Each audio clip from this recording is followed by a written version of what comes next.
My name is Hervé Jakubowicz. I've worked in the film industry for more than 30 years. I also participated in humanitarian projects in the 90s. This is how I stepped in Iraq. This is how I discovered Kurdistan. In 2009, I wrote and directed a short movie called Bullet Time, based on what I witnessed working for an NGO.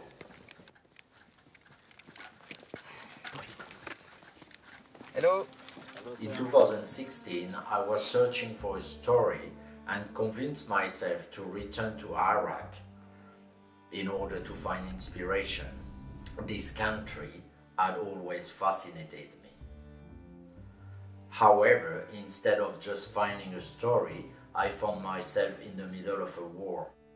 The battle to free Mosul from ISIS had just begun. Despite the danger, I refused to give up. I even returned to Iraq in 2017 to continue my investigation.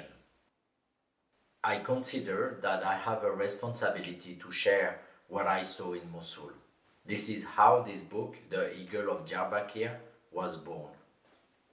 This book is an autofiction inspired by my experiences in the 90s amidst the craziness of wars. It proposes to follow the thread spun 30 years ago that will be responsible for new explosions in the 21st century.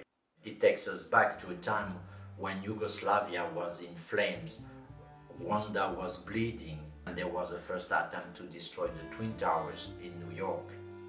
We are burdened today by the consequences of that decade.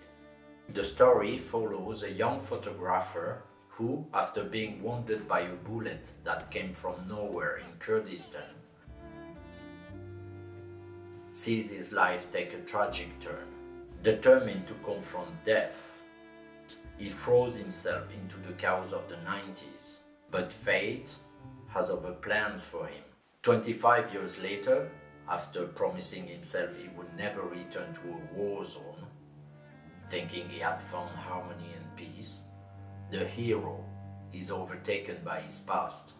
While this book is obviously about the hard work of journalists, it also reflects on chance, hazard, and love. Over the years, besides writing, I also documented my work with photographs. These pictures have now become the echoes of my character's work, who is a photo reporter. They give another voice to this story and allow this novel to be more than a novel. The French version has been translated by Elżbieta Stanczakova and Sarah Wybieralova, and the book will be published by Women.